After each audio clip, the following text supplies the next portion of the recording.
had sent to have John arrested and had him chained up in prison because of Herodias, his brother Philip's wife, whom he had married.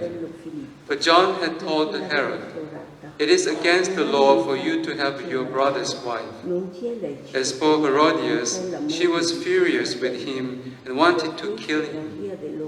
But she was not able to, because Herod was afraid of John, knowing him to be a good and holy man, and gave him his protection. When he had heard him speak, he was greatly perplexed, and yet he liked to listen to him. An opportunity came on Herod's birthday when he gave a banquet for the nobles of his court, for his army officers, and for the leading figures in Galilee. When the daughter of this same Herodias came in and danced, she delighted Herod and his guests. So the king said to the girl, "Ask me anything you like, and I will give it to you." And he swore her an oath, "I will give you anything you ask, even half of my kingdom." She went out and said to her mother, "What shall I ask for?" She replied, "The head of John the Baptist." The girl hurried straight back to the king and made her request. "I want you to give me John the Baptist's head, here and now, on a dish." The king was deeply distressed, but thinking of the oath he had sworn and of his guests, he was reluctant to break his word to her. So the king at once sent one of the bodyguard with orders to bring John's head. The man went off and beheaded him in prison. Then he brought the head on a dish and gave it to the girl, and the girl gave it to her mother. When John's disciples heard about this, they came and took his body and laid it in a tomb. This is the gospel of the Lord. Praise to you, Lord Jesus Christ.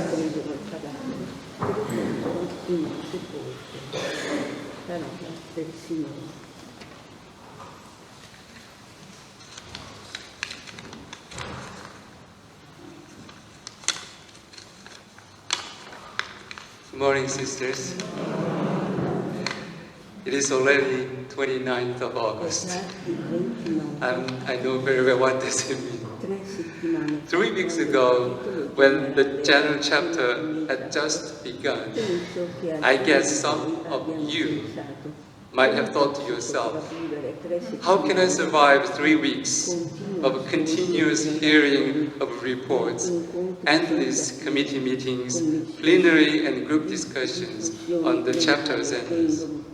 Actually, you might not have thought this way, but I thought this way when I attended our general chapter last year. Well, we were lucky because we had only 2 weeks of a chapter.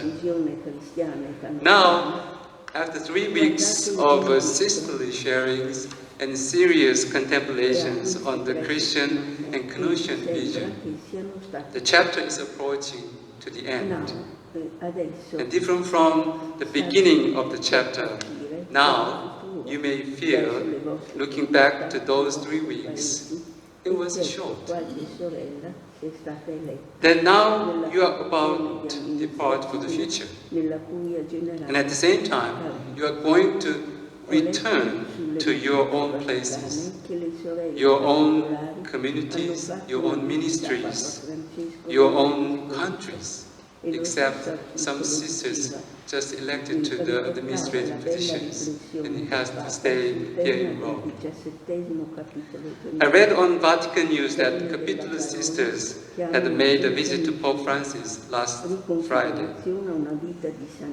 And the same article recounted the Pope's beautiful reflection on the theme of the 17th general chapter, Women of the World, loving without measure, reconfiguration to a life of holiness in and for the mission today.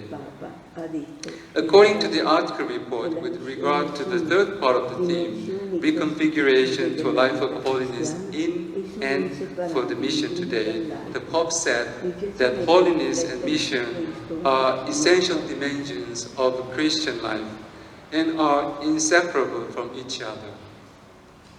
I would like to reflect on this a little bit more today. In connecting reconfiguration to a life of holiness with mission, I see two prepositions are very important. That is, in the mission and for the mission. Since Pope Francis already talked about for the mission part, I would like to focus on in the mission part. While as Christians, we all are sent for the mission, at the same time, as Christians, we are also called to be holy. And mission, whether it be a place or a task, is our place in which we should strive to be holy. Whatever your assignment might be in your province, whether it be nurse in a provincial infirmary for the sisters, teacher in a high school, catechist in the parish, cook in your own community, economo for the province, or driver in the general career, or superior in a convent, or here in Rome.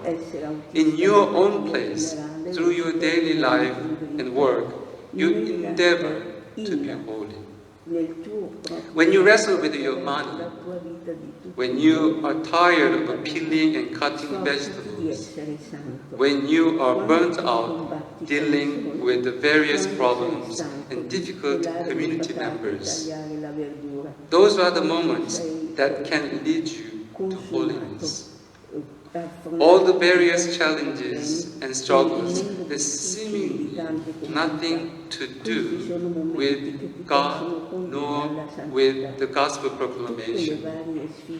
However, if they make you seek for God's help and stimulate you to contemplate with God on their meanings in God, your daily life, your daily tasks not only contribute to the mission by serving the sisters and communities, but also they are the concrete ways that lead us to holiness.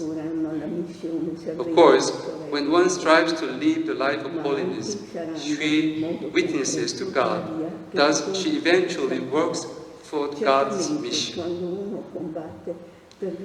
I think what makes someone holy is not her impeccable virtuous life, since there is no perfect human being, but rather her struggle not to give up and her perseverance to hold on to God despite her weakness and faults.